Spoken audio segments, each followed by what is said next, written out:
Good evening. If you haven't found your seat, I invite you to find a comfortable seat here in Carroll Auditorium.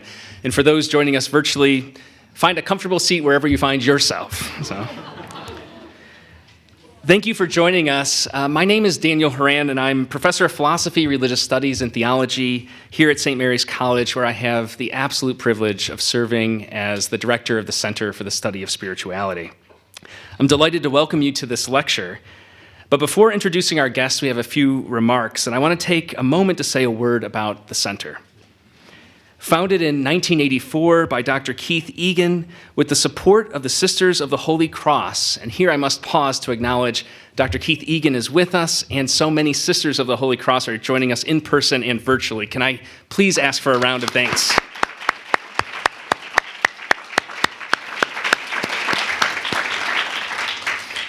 The Center for the Study of Spirituality offers programs that promote the engagement between faith and reason and the connection between mind, body, and spirit.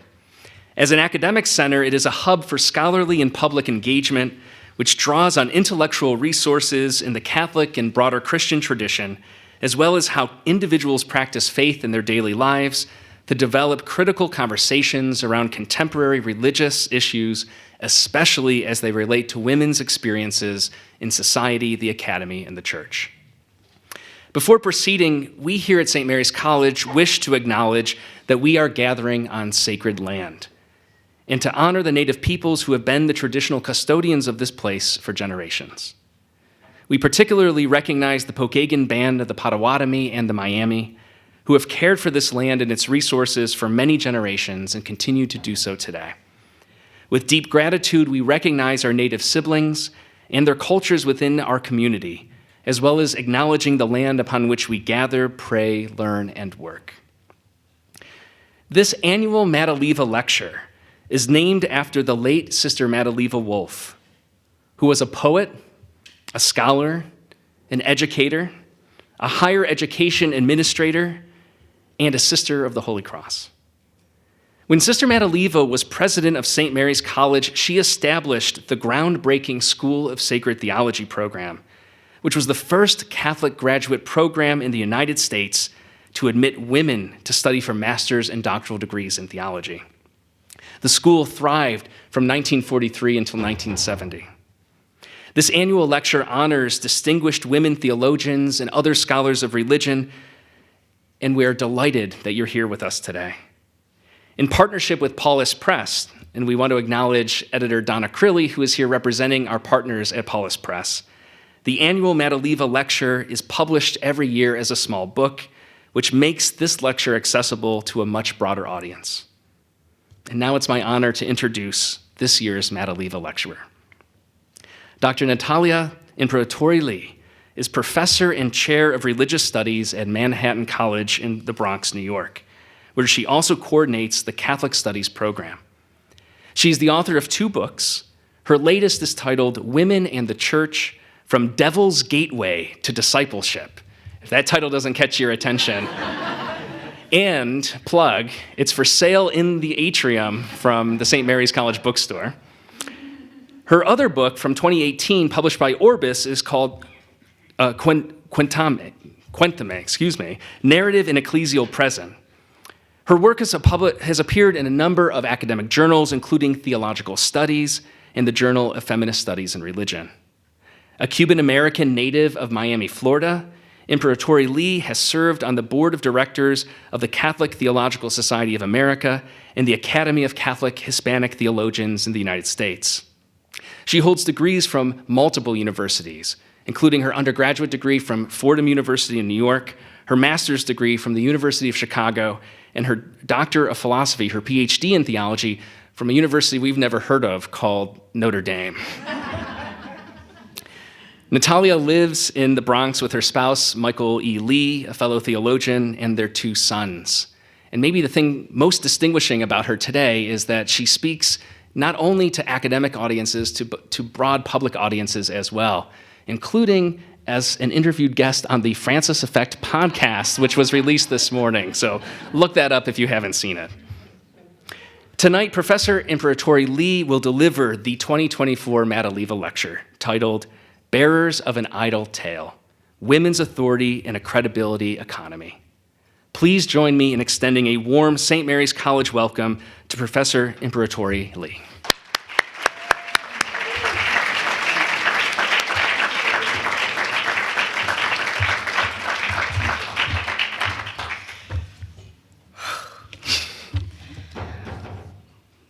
Good.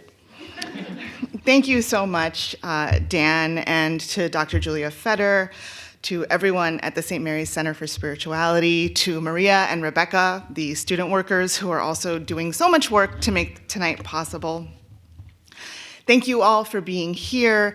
Thank you to those who are watching on the live stream. I promised that I would shout out my feminist theology class at Manhattan College. So if you are watching, I know that you're watching, and I'm grateful.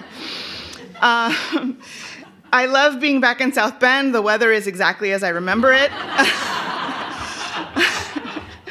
I love being among so many friends, and I have to confess, as I've told many of you already, that it is a lifelong dream realized to stand here today ready to give this year's Madeleva lecture. Whew, I don't want to cry, so I won't. 31 years ago, in 1993, when I was a junior in high school, I pulled a small book from my sacraments teacher, Elsie Miranda, now a theologian herself, from her bookshelf, and I read my first bit of feminist theology. It was a Madeleva lecture.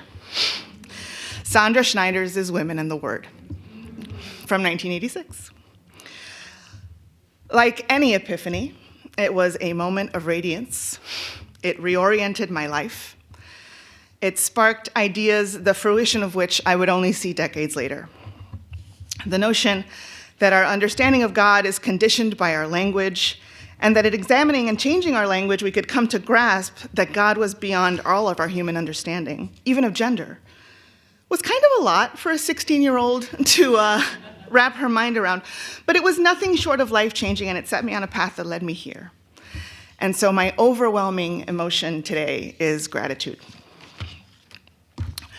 Let me preface tonight's remarks, and forgive me, I'm just going to talk a lot about myself because I'm an academic and this is what we do. I want to frame my remarks in terms of the origins of my thoughts on credibility, experience, and theology. While I have written in Cuéntame, as Dan so nicely mentioned, on the importance of narrative as a methodological building block for contemporary ecclesiology, the more I reflect, and really the more I live, the more I realize that the telling of stories is not enough. And so here are 3 experiences that ground my interest in women's stories and credibility as a category, and 3 questions that I hope will guide our time together.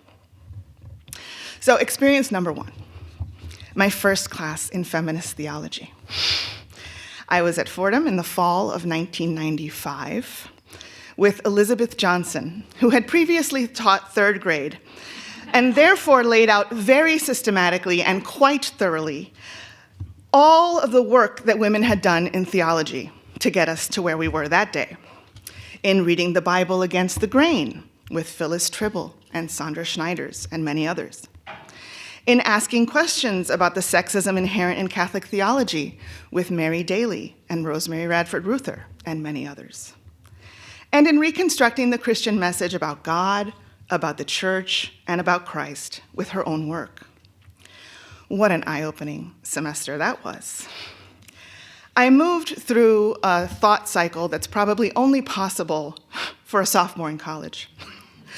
I loved it. I accepted it. I embraced this new way of doing theology, and I moved on with it firmly in my theological toolbox. I thought, this is great. I'm super glad that we have discovered this, and now we can do theology like this from now on. By the time I was in a PhD program in a far more clergy-heavy setting, I realized that women's voices, women's thought, and wisdom as a sort of essential, unchallenged part and parcel of any theological endeavor was far from a given. Fast forward 20 years to this semester, when I myself am teaching feminist theology, or even if I'm speaking about it to a group in a church, it continues to be breaking news to so many Catholics. As Dan mentioned, Sister Madeleva Wolf established her school in sacred theology in 1943. That is before my parents were born. Catholic women with PhDs in theology have been around more than 50 years, and women have been thinking about God since there were women. And yet here I am, like Sisyphus, rolling the same boulder up the same hill every semester at every lecture. Audiences remain astonished to hear that women interpret Scripture, that women write theology, that women reflect on God's activity in their lives. Why?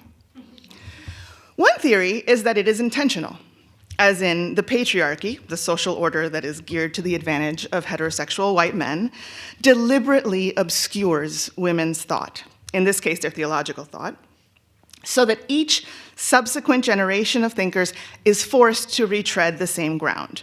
The goal here is to make women waste their time, get frustrated, and give up. Or at the very least, to slow the process of breaking new ground because we're constantly having to re-break the same ground. Is the Sisyphean task of introducing feminist theology again and again and again the result of a deliberate conspiracy on the part of the patriarchy? I don't think so. I think that attributes a level of deviousness and, quite frankly, a practical ability to carry out devious plans that I don't associate with most people, especially not with collectives. I just don't think people are that good at this. But then why don't students know about feminist theology? Why don't church groups know? The hunger has stayed the same. The epiphanies are still happening. But we are way past the point where these insights should be epiphanies. We should be 2 to 3 generations into women's theological production being common knowledge in Catholic circles, but it's not. So the first experience, which I'll call the Sisyphus experience, prompts this question. Is there something about women doing theology that is inherently incredible or unbelievable? So that's one. Let's move to experience 2. The testimony of Christine Blasey Ford in the Supreme Court confirmation hearings for Brett Kavanaugh. A lot of times in class, students are horrified to learn about the relatively ubiquitous idea in ancient religions that women couldn't testify in court because their word was worthless. They needed a man to prove that they were telling the truth and were treated almost like children, not as reliable witnesses. To my students, it seems preposterous and anachronistic, right? Oh, those poor dumb people back then. Until you watch Ford's testimony, which was impeccable. It was perfect. It contained no inconsistencies. We watched a blonde, white, well-educated woman telling what happened to her in as much detail and with as much recall as she could. It was convincing, even to people who were inclined to not believe her. It was moving. It reminded many of us of experiences in our own lives. And yet, in the end, it came to nothing. She had to leave her home amid death threats. He got a lifetime appointment to the highest court in the land. Her gut-wrenching testimony amounted to an idle tale, signifying nothing.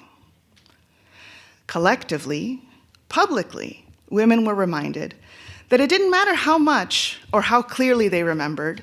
It didn't matter how brave they were in coming forward or how perfect they were as victims or survivors or as witnesses. Might made right, yet again. I remember watching it on the 4th floor of my office is on the 4th floor of a building where all of the humanities professors are, and all of the women professors were watching it on their computers. You could walk through the hall and hear the testimony in stereo. And it was a huge blow, right? Another eye-opening experience, and it prompted this question. Even today, in 2024, are women reliable narrators of their own experiences? Or has the justice system remained fundamentally unchanged? I've seen some signs up around the college that say "Believe Survivors" in the Ted Lasso font. It's really good. Why is "Believe Women" a controversial slogan even now? Okay, here comes the third one. It's funnier, I promise. The third animating experience happened after we moved to New York. This is our 20th year in New York City. I was finishing my PhD. I think I left after my 4th year, so it was my 5th year. And I was invited to be on a radio show with a priest for a Catholic radio network. All of these players will remain nameless. Part of the process was to do a couple of audition tapings in a studio where I was the prospective co-host. At the time, I had finished my comprehensive exams, and I did all right. And I was ABD. I was very much in the throes of writing a dissertation on ecclesiology, and if any of you are grad students or have spoken to a graduate student, you know that when someone is in the throes of writing their dissertation, it really is the only thing that they can talk about. And so the format of the radio show included call-in questions. And sometimes, during the answering part, I would answer, because I knew the answer. Why does the church believe X? And I would say, well, this doctrine developed because of A, B, C in the context of X, Y, Z. And after a couple of these auditions in Manhattan, the executive in charge of communications for the Archdiocese pulled me aside to give me a few notes. This was the note.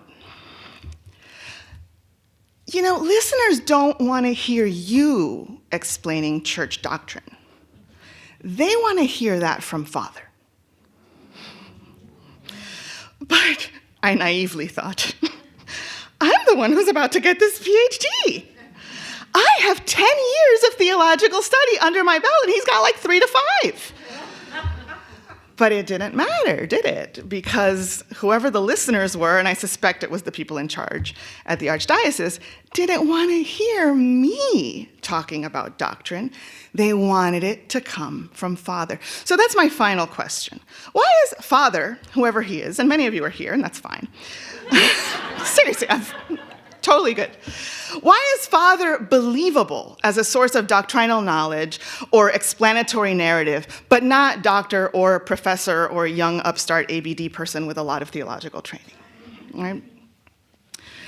These 3 experiences coalesce around the notion of credibility. How do we decide who we believe? And is it an individual conscious decision, or are there structural factors at work in making some people more credible than others? Philosophers like Miranda Fricker, Jose Medina, and others argue that we're part of a credibility economy. And this is in the title, right?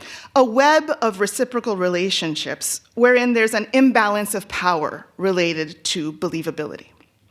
A person's believability varies depending on their social role, but also depending on personal characteristics. Marginalized persons generally suffer from a credibility deficit, and persons from dominant social, economic, racial, and ethnic groups tend to enjoy a credibility excess in this economy. Throughout tonight's remarks, I'm indebted to the work of theologian Erin Kidd of St. John's University, particularly her engagement with Fricker's thought. Fricker is a feminist philosopher who coined the term epistemic injustice, and Jess, I think you work on this as well. Epistemic injustice is a very dense philosophical term. I'm always afraid of philosophers because they're very, very careful with language, and I am not. But it's made up of many parts, and I will attempt to unpack them here. Overall, Fricker and Kidd utilize epistemic injustice to highlight the intellectual imbalance associated with knowledge production and believability. So let's delve into it. First, there are 2 kinds of epistemic injustice: distributive and discriminatory. Distributive is easy to understand, right? Distributive epistemic injustice refers to the distribution of or access to goods pertaining to knowledge. So education, information, internet access, books in a language that you read, things like that.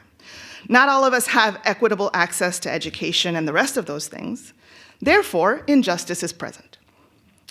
If you're poor, if you're from a marginalized community, you have a harder time gaining access to quality education. So on one level, we don't all equally know because we don't all have equal access to how we get knowledge.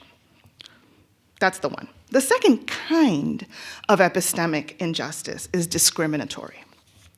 If distributive is about access to knowledge goods, then discriminatory is more about increasing and decreasing credibility based on prejudice.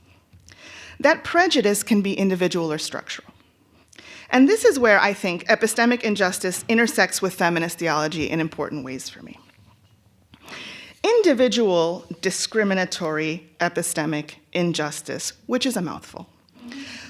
We're just going to call testimonial injustice, where the structural variety we might just call hermeneutic injustice. While Fricker's definitions of these are a little bit more sort of detailed and complex, that's the sort of shorthand that I'll use for tonight.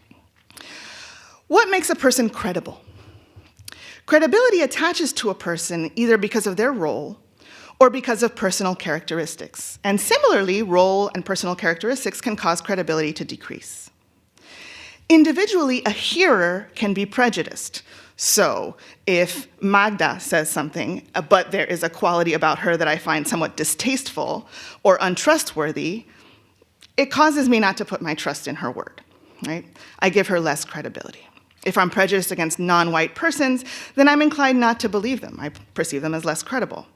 If, and this is a dangerous thing to say here in the Irish land, if I believe that like red-haired people have no soul, for example, and are more likely to lie, then if they report a crime, I'm more suspicious. I don't trust their word. That's testimonial injustice, kind of individually on the part of the hearer. Women, as we all know, suffer from testimonial injustice regularly and have historically, as we saw in the case of Dr. Ford, and many survivors of sexual violence before and since. Our society's stereotypes about women as flighty or emotional have rendered women's word less trustworthy, and women as a class less believable, because we associate emotion with volatility and accuracy with unwavering intellectual rigor. Kidd points out in her work that we also see testimonial injustice in the case of clerical sex abuse survivors, but in a bit of a different key, since many of those survivors who came forward initially were men. That testimonial injustice did not happen because of the prejudice against the person testifying, initially mostly men, many of whom were white. Instead, the injustice stemmed from a level of role incredulity. Objections sort of took the form of claiming that the abuse simply could not have happened because the victim was talking about a priest. And there was no way that a priest could do all of these terrible things that they were talking about. Those ideas all stem from testimonial injustice. So testimonial injustice can go both ways. It can create a credibility deficit, someone we don't trust because of who they are, or a credibility excess, someone we are inclined to believe because of who they are. For years and years, clergy enjoyed an excess of credibility because Catholics associated the priesthood with a special kind of holiness. The clerical state of life was believed to be higher than the lay state, and therefore clergy were higher up on the holiness ladder. Perhaps that was why radio listeners didn't want to hear a layperson talk about church doctrine, because the clergy has or had a credibility excess. A second example of this credibility variance can be seen in student course evaluations, and those of you who are teaching know exactly what I'm talking about. Because we are taught to expect our experts to look a certain way, and when they don't, we can't make sense of it. This leads to a slew of problems inherent in student evaluations of courses, and if you are an undergrad, pay special attention because you're getting ready to fill these out. American students reliably rate white male heterosexual professors without an accent higher across the board in course evaluations than professors who deviate from those qualities.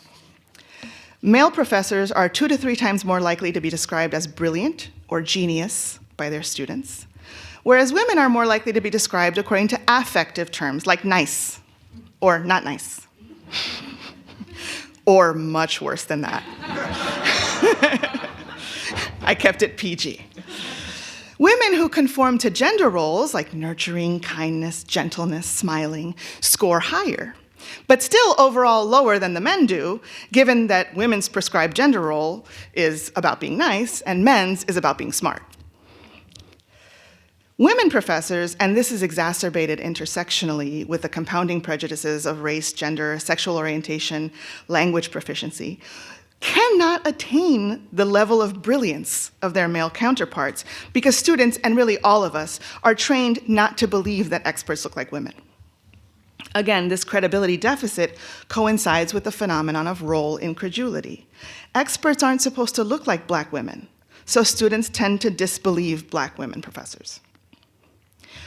Women as a group have long suffered a credibility deficit, and this is exacerbated by other bits of marginalization: race, gender identity, sexual orientation, wealth.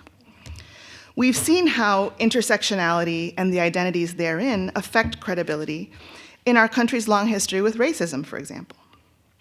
Intersectional analysis of the credibility economy leads to some surprising inversions. The case of Emmett Till is only one instance where a white woman's credibility deficit for being a woman was nevertheless enough to override the credibility deficit of a young black man in the South. He paid with his life for that particular instance of testimonial injustice. But testimonial injustice harms us all. It predisposes us to disbelieve people who are historically disempowered or marginalized, and it enables us to believe the powerful because we associate them with virtue in some way. Bless you. Credibility deficits don't just happen on an individual level, though. If it were only an individual problem, then we could simply root out the prejudiced individuals, and the problem would be fixed.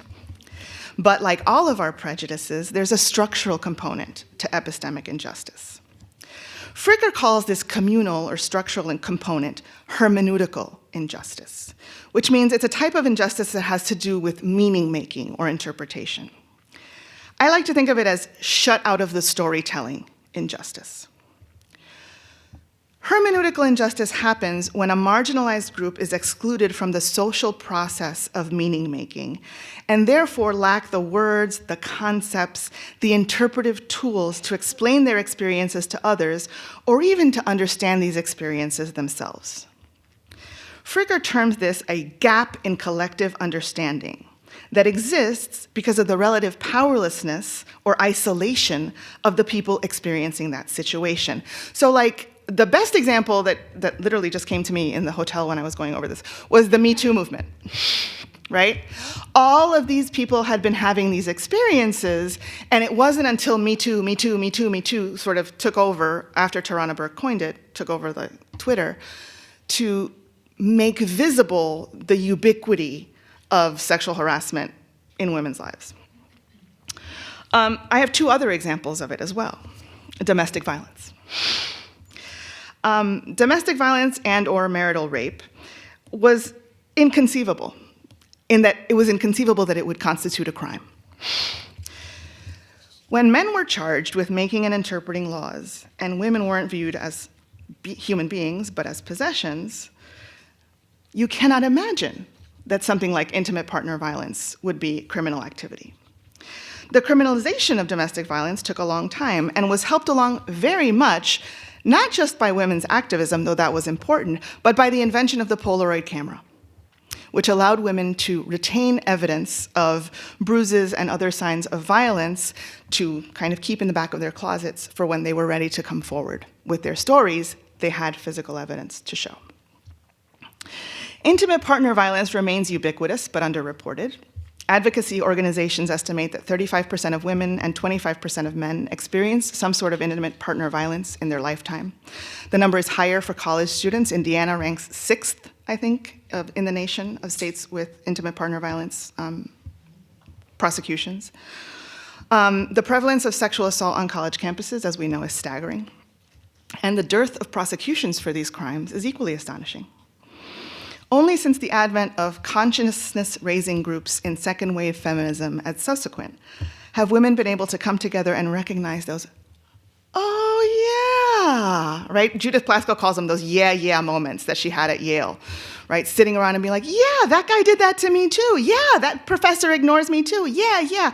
And those moments made their marriages, their work lives, their college experiences intelligible to them for the first time. Right? That is sort of the undoing of hermeneutical injustice. More frighteningly, women's exclusion from social meaning-making affected our understanding of the institution of marriage. Historically, and even sacramentally to some extent, marriage was understood as a contract providing a safe haven for male lust, like a garage, as a place where men could satisfy their sexual urges. This meant that the concept of unwanted sexual contact, which we have a word for, it's rape, within a marriage was inconceivable. It was the woman's obligation to provide her husband with sex. It was even colloquially known as the marital debt. If it's framed as a debt, then refusing to pay is the crime, not collecting the debt. Marital rape was not criminalized in all 50 states until 1993, the year I read Schneider's Madeleva lecture. Marital rape was rarely considered possible before the 1970s. It is a hermeneutical injustice because the way women were taught to talk about marriage and to think about marriage included this blanket willingness to engage in sex. There was not room in the story for being coerced or worse. Consent was not part of the discussion because it was assumed in the I do of the story. That story, we now know, was too narrow because the story was created without women's input. Even women couldn't conceptualize marital rape because the paradigm of marriage relegated them to objects for men's fulfillment. And if that phrase sounds familiar, we read the same theologians. A religious example of hermeneutical injustice, of the unimaginability of a ubiquitous experience, is available to us in the work of Judith Plaskow, one of my predecessors at Manhattan College. She's a Jewish feminist theologian. She writes that halakhic codes, such as Deuteronomy 22:28, dictated that the punishment for a man raping a virgin was financial restitution to the woman's father and also the rapist agreeing to marry her. Plaskow asks how it is possible that the punishment for rape be that a woman gets to marry her rapist. And the answer, of course, is that the law was elaborated entirely from the perspective of men. Only someone who is treating women as possession and not as a human being would view that as a just punishment for the rapist and not a complete trauma for the survivor. The only way that story is plausible is if women are not people, but property. The story of what marriage was, what sex was, what women were, was too narrow. By excluding women from the community of meaning-making and sense-making, lawmakers, ancient and modern, blinded themselves to the reality of women's bodily integrity and dignity. Given the wide-ranging, let me take a sip of water, but given the wide-ranging nature and diverse components of epistemic injustice that we've outlined, I need water for this one. Distributive, discriminatory, testimonial, and hermeneutic, we must ask where are the points of intersection and creative friction between this philosophical understanding and women's theological production. For Dr. Kidd, epistemic injustice is a key category in how we minister to survivors of sexual assault, both in the church and outside of it. Consistent exposure to hermeneutical and testimonial injustice, says Kidd, does theological harm because it prevents a victim's spiritual formation and therefore inhibits or truncates her relationship with God. We should therefore retrain our testimonial sensibility and view survivor testimonies as Dr. Kidd says, dangerous memories that help reframe our thinking and our theological imaginations. My interests move beyond the individual harm to Catholics who suffer from a credibility deficit or who are subjected to testimonial injustice, and toward the communal or ecclesial harm done by this injustice.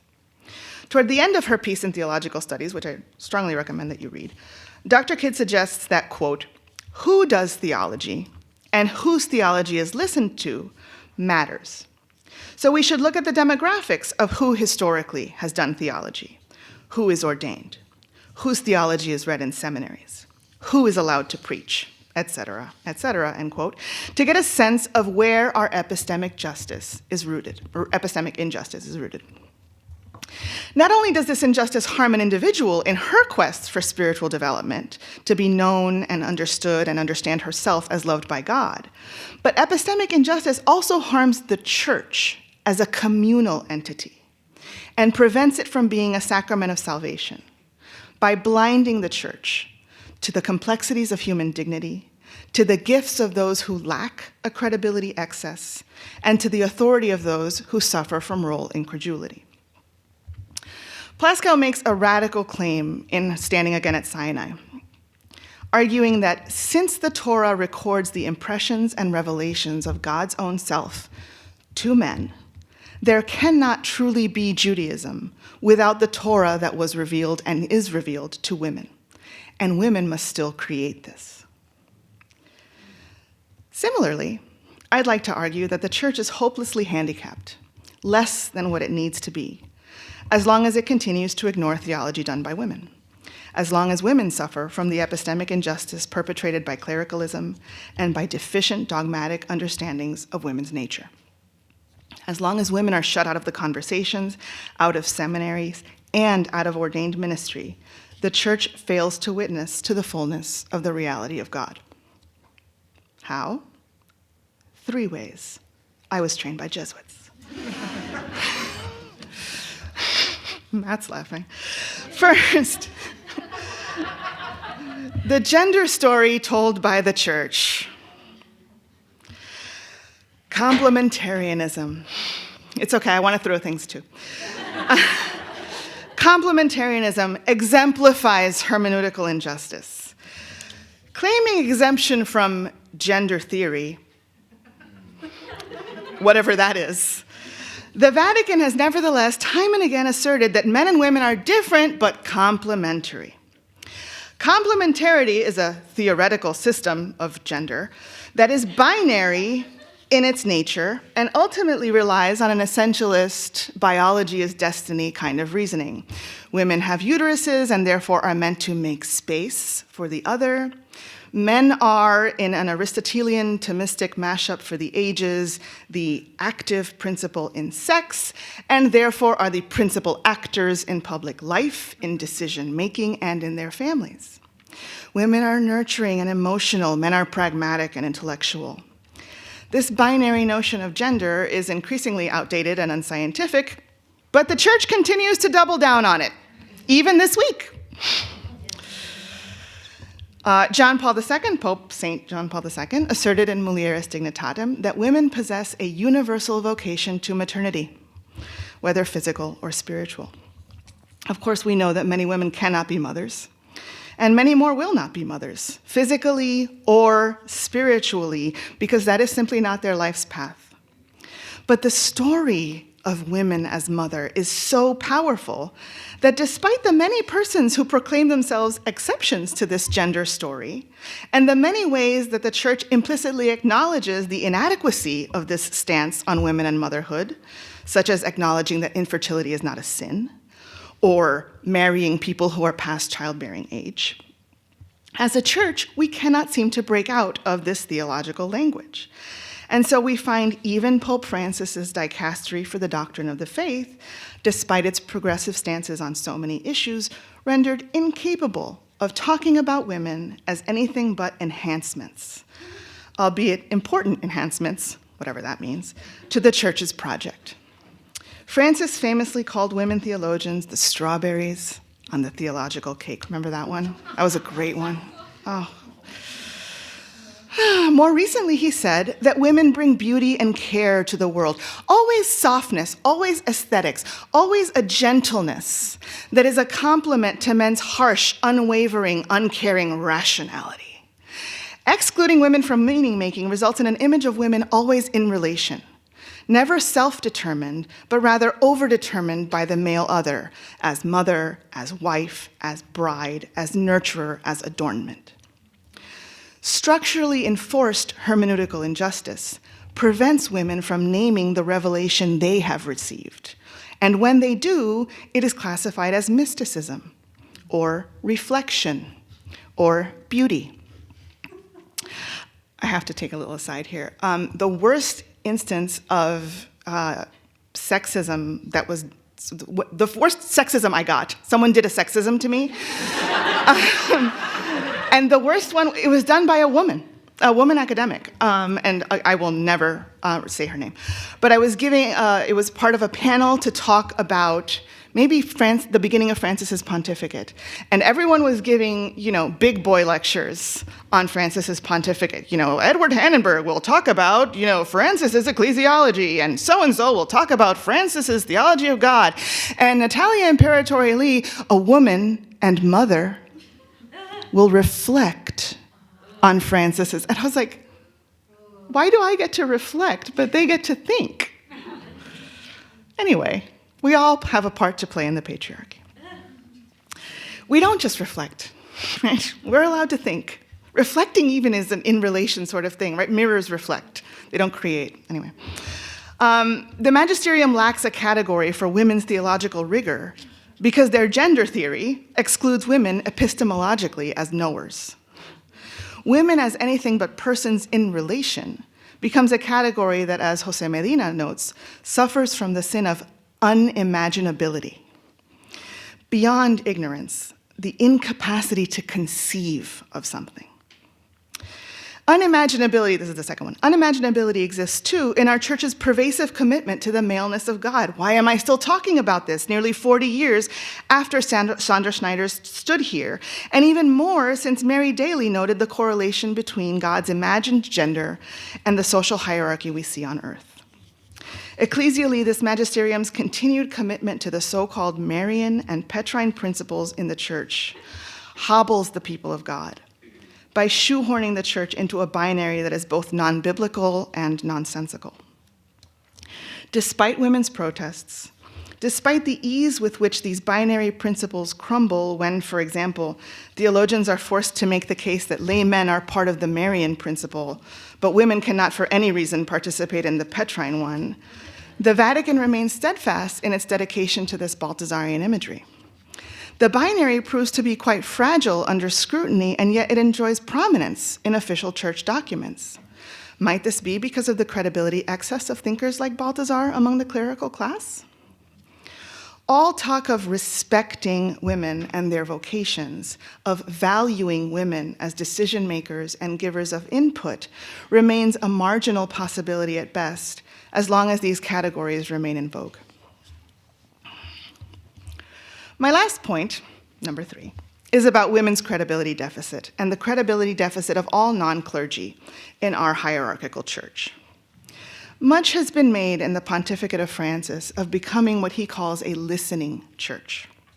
We can look to the ongoing synod as a prime example of an attempt at becoming such a church that listens to those on the margins, a church that listens to the poor and disenfranchised, a church that sits in round tables. That was so exciting. Remember how excited we were when we saw the round tables? I admit I was excited then. I was. It was really cool. Anyway, as promising as all this sounds, it cannot help but fall short, and I have to confess that I'm doubtful. Help my unbelief. But I am doubtful that the synod's various sessions will come to any significant change. Time and again, women have been forced to learn the harsh reality that listening is not enough. In some of my previous work, I've noted that it is not sufficient to, quote, add Latinos and stir to our theologies in order for them to be inclusive. For theology to include the voices of marginalized racial and ethnic communities, these communities must be allowed to drive and set priorities, to be presented, as I've noted, in the beginnings of courses, and not in the end, after all the real theology has been done, as some enhancement. I'm afraid that the concept of a listening church suffers a bit from this and stir optimism that is ultimately insufficient. Because as a church, we have to go beyond listening to women. We have to believe them. Believe them to be narrators of their own experience. Believe them to be dialogue partners with God. Believe them to be capable theologians and scripture scholars and interpreters of God's activity in their lives and in the wider world. Listening alone is just not enough. We all listened to Christine Blasey Ford. We listened to Anita Hill. We listen when we're presented with a theological perspective from Hildegard of Bingen or Teresa of Avila. You're listening to me right now. But do you believe me? Are we not, as feminist theologians, consistently reminded that persons in this role simply do not look like we do? That role incredulity is kind of part and parcel of this vocation? And yet, I don't want to bum you out, so we're going to take it up a bit. There are seeds in the gospel that point toward a remedy for the widespread epistemic, testimonial, and hermeneutic injustice women suffer in our church's credibility economy. I want to finish this evening with a foundational gospel story that speaks to me about credibility deficits and how the church has used this concept, even without naming it as such, from its very beginnings. It's from Luke's account of the resurrection, and it's also the tip-off for the title of this talk. As we know, women appearing as key figures among the earliest Christians is widely recognized as a scandalous admission, and women appearing by name in the Gospels is very rare indeed. But in all 4 evangelist accounts, Mary Magdalene is among the first to see the risen Christ. And here's how Luke tells it. And returning from the tomb, they told all this to the 11 and all the rest. Now it was Mary Magdalene, Joanna, Mary the mother of James, and the other women with them, who told this to the apostles. But these words seemed to them an idle tale. And they, the 11, did not believe them, the women. But Peter got up and ran to the tomb, stooping and looking in. He saw the linen cloths by themselves. Then he went home amazed at what had happened. The 11 listened to Mary Magdalene, but they didn't believe her. Peter didn't really believe her. He had to run and go see for himself. But the gospel writers include Mary Magdalene's testimony in the stories of the resurrection, even though it was embarrassing to them to have the central claim of Christianity rely on the previously worthless testimony of a woman, as New Testament scholar and my colleague Claudia Setzer has noted. After all, the earliest Christians were fighting claims of being too egalitarian and too effeminate in their religiosity. So having a woman be the testimonial linchpin to the resurrection is scandalous. But as I learned from my feminist theologian professors and my Madeleva predecessors, this is testament to the truth of Magdalene's witness, that the community is willing to risk embarrassment, shame, and scandal to tell the truth about the resurrection. It would have been easier to leave it out. The 11 men caricature Mary Magdalene and the other women as bearers of an idle tale. They suffered from a credibility deficit and also from a hermeneutical impossibility, right? The unimaginability of something like a resurrection. People didn't just rise from the dead. So they listened, but they did not believe. On the other hand, the church we inherit from the apostles does believe Mary Magdalene's testimony. The church exists as a witness to our belief in her story. So the question for us tonight is, can we get back there again? Can we look at Mary Magdalene and see neither a prostitute or a teller of idle tales, but instead see a woman who bears the good news, an apostle to the apostles? And if we can see apostolicity, preaching, prophetic ecclesial awareness in Mary Magdalene, what will it take so we can see it, hear it, and believe it in women today? Thank you.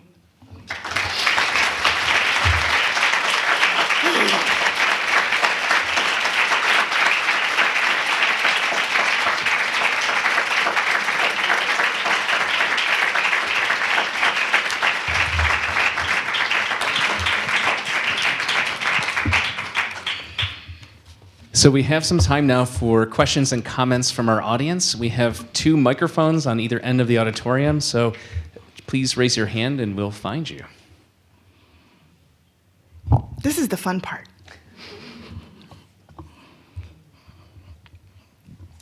So you asked, what would it take for people to believe us as women? Mm-hmm. Do you have an answer to that question? Yes, I do. I have several. Let women preach in Mass. That's, I think, the easiest one. I think part of the unimaginability of it is that most Catholics get their theology from homiletics. Very few Catholics are fortunate enough to be at a Catholic institution for any part of their education, but many Catholics go to church. And so they are limited to whatever the priest is preaching about and whatever his education gave him. And, I'm not priests have a lot to do, and there are very few of them. So it's not like they're doing professional development, reading Beth Johnson's latest book. That's not happening. it's not even happening because they don't have the time, right? Regardless of inclination. So why not let other voices come into the sanctuary and provide theological reflection? I think the lack of imaginability is just that we haven't seen it, right? It's just, all it takes is 1, 2, 3 weeks, and then it won't seem that weird anymore. So that's one, right? And then, make the seminaries co-ed. Big believer in the value of everyone who's going to be a cleric. If we're going to keep an all-male clergy, which, whatever, but if that's what we're going to do, then they should all have to be in class with women, and everyone should get beaten by a girl at some point in their life in a theology class. Because it's good for you. It's good for all of us. It's good for, the competition of the graduate school classroom is good for that. And if you're only in class, this was my fear with sending my son to an all-boys school. If you're only ever in class with people who look like you, then you're not sure that the other people can think too. So yeah, that would be my 2 first ideas. Thanks. Imperatori-Lee. Hi, Larissa. Thank you so much. My question also is going to be very practical, even though I have a billion other more, smart intellectual questions for you. What would you say to your students, your feminist theology class watching right now, this lovely group of women theologians who came to root for you in this section right here, and other women who have unfortunately internalized the credibility deficit. And so I'll just give an example from my own life. When I was a TA for a course, I was giving a lecture, and I had a student interrupt the lecture. No, I'm serious. Interrupted me and said, "Everything you're saying is contradictory to everything we've learned up to this point in the class, and I don't believe anything you're saying." And I'm like, oh. I have 12 years of training and you're 18 years old. What do you know about, But I actually took this person's words to heart, and I was like, maybe I am stupid. maybe I don't know what I'm talking about. And so when we experience racism, microaggressions, sexism, we tend to internalize the structural credibility deficits in our environment. So my question is very practical. How do we begin to challenge the bias in ourselves, where we're limiting our own potential because of the deficit that's out there that has now been ingrained into us? So that's my question. That's a really hard question and very smart. I think, 2 things. Number one, to acknowledge that you're not crazy, right, is a really important thing.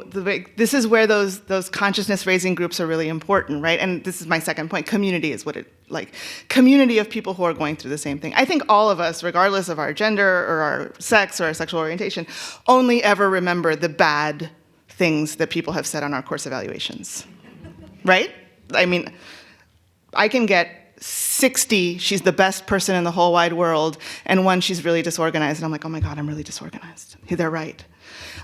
So I think that having a community where you can sort of share these experiences, because you're not the only one that's going through them, is very sort of practically useful, because it counterbalances the voice of, I am singularly stupid in this academy. I am singularly the imposter.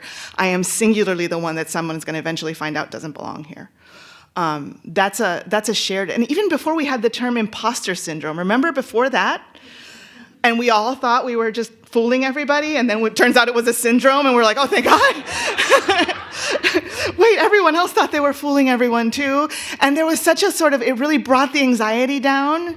And now it turns out that the only people who don't have imposter syndrome should have imposter syndrome. But that sort of having a community around you where you can be real and they can be real with you and be like, I said this, is this really off the wall? And your real friends will tell you, that's kind of pushing it. But they will also lift you up and say, no, you're coming from a very real place. And that helps, I think, counteract the narrative that we create and exacerbate, especially in our own minds, about our own inadequacy. Because it's true, you can believe it. Half the time, I don't believe that I belong. I certainly don't believe that I belong here. Believe that you belong in these places of authority. And I think that that's probably, there's a little bit of that that's good, right? But too much of it handicaps you, and that's a real problem. So yeah, make good friends. Thank you so much, Natalia, for coming and offering an honest and hard and wonderful Madeleva talk. I am so grateful. Thank you. You just mentioned authority, which is a term that I hear more often in thinking about doing God talk. Mm-hmm. Could you talk a little bit about the relationship between credibility and authority? I'm a little worried we've lowered the bar. Yeah. I think you're really onto something there, and it's very worrisome, right? Who has authority, and how we conflate authority and power, right?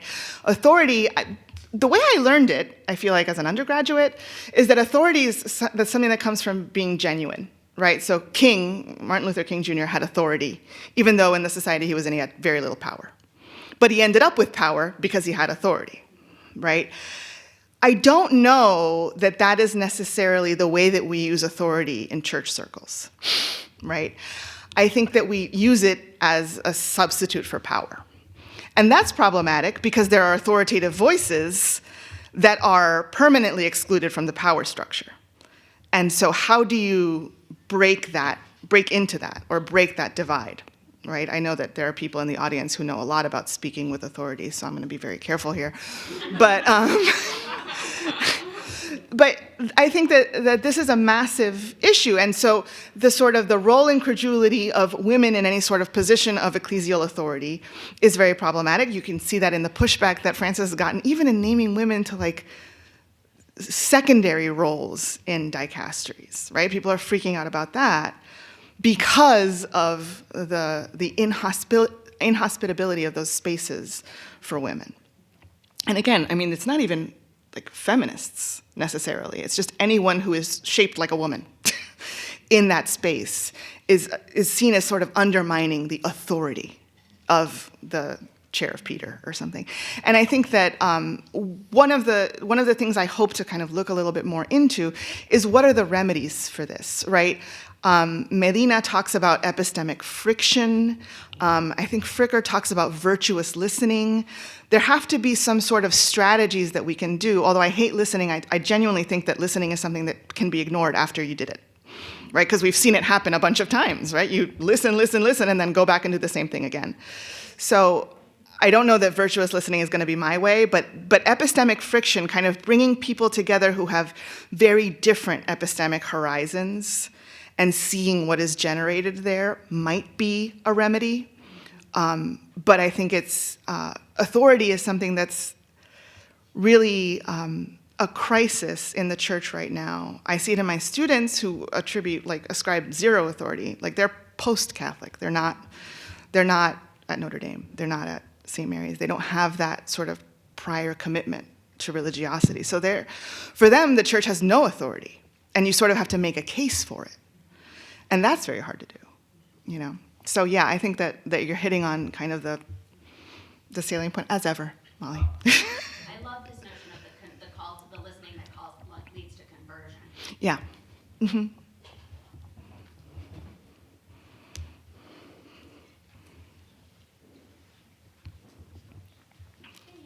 Such a wonderful talk. Thanks. As someone who considers herself a feminist theologian and has really fallen in love with the practice here at St. Mary's, and as someone who's looking to earn a law degree in the next few years, I have a lot of interest in the testimonial injustice that you were talking about, and Ford's testimony, that these are really real practical issues of injustice and sexism that we face every day, that I see often at the office. Mm-hmm. And so I'm wondering, when we think about these things, that there's obviously a lack in the church that you're calling to, but there's a lack in our world. Do you see us acting as kind of a corporate communion of believers as a potent enough catalyst to kind of change some of this sexism in the world? Or do you think it's going to take more than that? I like to think of the verse in Hebrews about, so now you're surrounded by such a great cloud of witnesses, that witness is important here.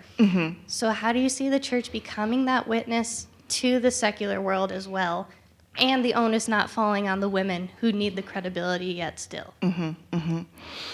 Weirdly, I think that secular spaces might be the ones that are called to convert the church and not so like an epistemic openness to the secular as not the sort of secularization boogeyman of the antithesis of all the things that are religious or sacred, but rather as a conversation partner that can point out some of the blindness in our ecclesial community. Because I do think, like, when I think of that great cloud of witnesses, which is one of my favorite images of the church, Johnson talks about it as like people in heaven cheering for us here on earth, which is one of the most beautiful things I can think of, like nameless people, your family who have passed away, all these people are cheering you on, right? That great cloud. I don't think that that great cloud is only made up of people who went to church. Is that weird to say here at Notre Dame? I think that there's a conversion that we are called to as a community of believers, which is such a weird thing to say when we're talking about testimonial injustice. Are we a community of believers, or are we like half listeners? And then like kind of go on to your stuff. But as a community of ostensibly a community of believers, there's something that we can take from the strides that women have made in the secular world, which again is not perfect, but nevertheless, I mean, I think a little bit better than what we're doing in the church. And it's not either or, right? I think that there's a mutuality there. There's a dialogue that is possible, but I don't know that, especially on the sexism front, it's going to be us converting them. It's going to come the other way. But thank you. And thank you for identifying as a feminist theologian. You warm my dead little heart. Hi, I just wanted to say... Where are you? Oh, there you are. Okay. I just wanted to say I really appreciate this talk. Just as a student who has been learning about this theology the last 4 years, I really thought about the little you as a sophomore that you said. That was me as a freshman. This was very much, and then, the world gets a little more complicated. But just a question for you. So you talked about the ways that these injustices handicap us. So how do they handicap us? They blind us, right? It's a blinding. You can't imagine, right? So the first time you have a Black woman professor, right? You couldn't imagine that it was possible. And so the kind of hurdle that professor has to clear is so much higher. And why should she have to work that hard, right? The idea that I have something to learn from someone who I think is marginal, right? Someone who doesn't have, 12 years of theological training, right? I don't want to sound like a snob about that, even though I am a little bit of a snob about that. But it's not only about that, right? It's about openness and not being sort of closed off. And I think that hermeneutic injustice blinds us to things that are happening within ourselves because it doesn't allow us to reflect appropriately on our own experience. But testimonial injustice blinds us to the grace that lives in the other, right? And to the revelation that they can be for us. And that is, you're missing out, right? And if you start ignoring people as a class, whether on the basis of whatever prejudice, right, then you are missing out on more and more and more of the mosaic of God's grace that you don't see or can't see. It's not even don't, but it's an impossibility. So yeah, does that answer your question? Yes, thank you. I'm not a theologian. Oh, good. I'm a poet. And one of the things that Sister Madeleva championed was beauty. And you have given us a mosaic of beauty in this new, I'm not going to say new because it's not that new, but in the way you frame your theological thought. It has such clarity and directness, which I deeply appreciate. Thank you. But what I'd like to hear more about, you mentioned 2 or 3 times beauty is one of the things that gets attached to women. And beauty is also a form of harmony. Benedict always wanted his monasteries to be full of beauty, beauty that's made by the members of that community. So where do you see us as women in our ability to carry that which the Pope seems to keep penning to us, beauty, but he's talking about beauty in a kind of limited way. But how would your theology frame women's contribution or women's being as beauty?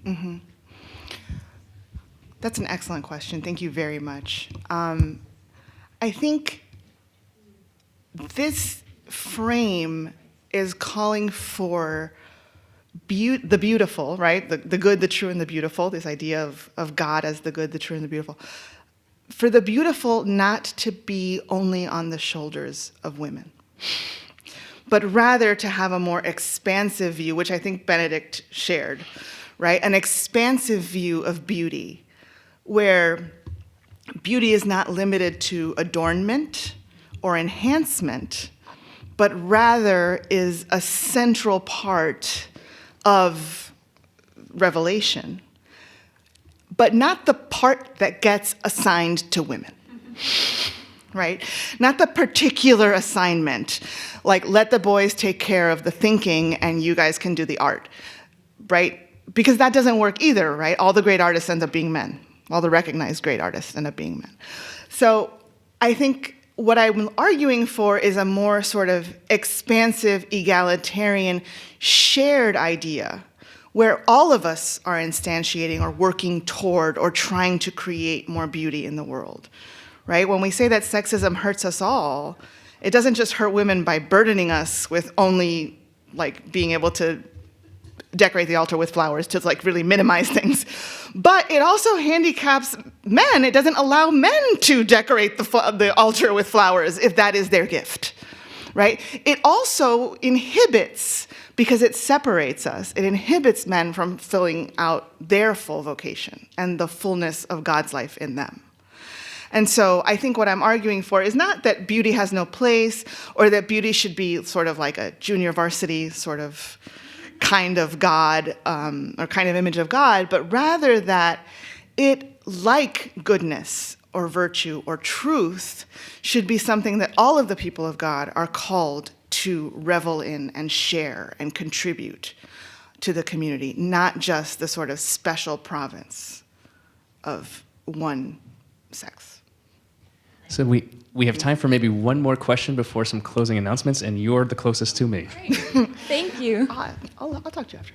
Yeah. Hi, so I'm currently in a Catholic Faith and Life course, and we've recently discussed the church's teaching on birth control. Ooh. However, we highlighted a study that found about, I think it was around 90% of Catholics disagree with church's teaching.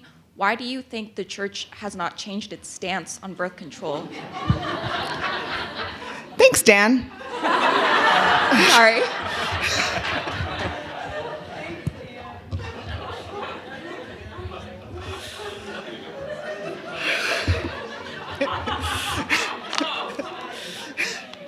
This is vodka. No.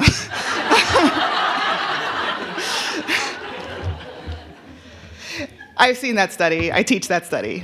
I teach Patty Crowley's testimony to the Papal Birth Control Commission as well. Why hasn't the church changed that stance? I think that it is a case of hermeneutical injustice. And I will happily talk at length about this when I am not being recorded, but I will tell you when I am being recorded that because of its inability to consult with women, particularly women who have born children and understand the complexity of that, or doctors who help women bear children. That in locking that expertise out and that life experience out of the meaning making of what life-giving marital relation means, the church has blinded itself to the complexity of human life and human dignity in all of its forms. And I think that the people of God have spoken, right? Usually when I teach about this, I talk about the doctrine of reception, right? The ecclesiologists love the doctrine of reception, and Humanae Vitae is like our number one example, right? It wasn't received. Do I think that the church is going to put out a press release and be like, just kidding? Like, we totally take that back? That will never happen. Because the church has never done that and never will. What will happen is a new document will come in a few decades, hopefully not, hopefully less, that will say, as we've always taught, human dignity depends on self-determination, and therefore, as we've always taught, you should, limit your families in the way that you see fit, and that will be the end of it. But I don't think, the church changing its mind is simply not a thing that happens in public. It's a thing that happens sort of hidden in the next edition of the Catechism, and no one will find out unless they read it very carefully. But thank you for that question. I didn't mean to, and we could definitely talk about it more out there. Oh,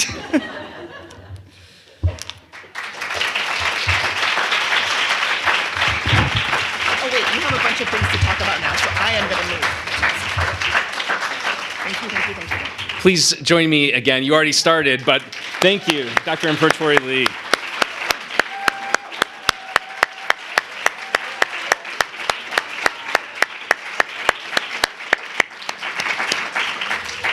Before we go, we have just a few business items and exciting announcements. First, please join us after the business items and exciting announcements out in the atrium for a dessert and coffee reception. You will be pleased with the dessert, I promise you. Where you can continue this conversation and discussion with Professor Natalia Imperatori-Lee, as well as your colleagues and classmates. Second, we're delighted that our campus bookstore has Dr. Imperatori-Lee's latest book for sale, as well as Professor Christy Trena's Madeleva lecture from last year. The print edition is out, and so it's hot off the press, literally within the last 2 weeks. Those are available for you to look at and to purchase at the table out there. Third, next academic year will mark the 40th anniversary of the founding of the Center of the Study for Spirituality. It's been 40 years. We're very excited to share that we'll be hosting a series of events and programs, including a conference dedicated to the life and legacy of Sister Madeleva Wolf, which will take place this fall on October 3rd through 5th. So mark your calendars, more information to come. Additionally, we are incredibly excited to announce the launch of a new initiative beginning next year titled the Madeleva Fellowship.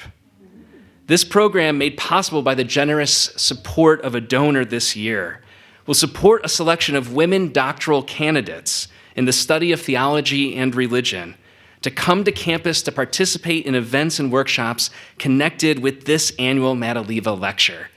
So it's exciting. Yes, please clap.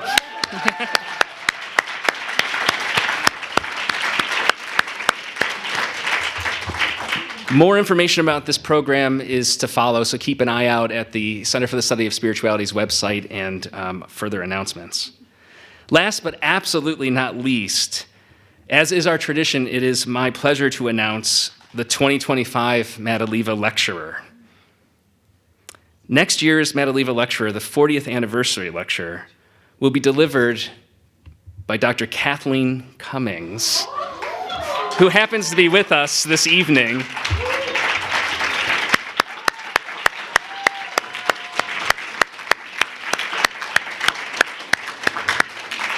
Professor Cummings is Professor of American Studies and History at the University of Notre Dame. She is a renowned scholar of the history of women religious and of American Catholicism.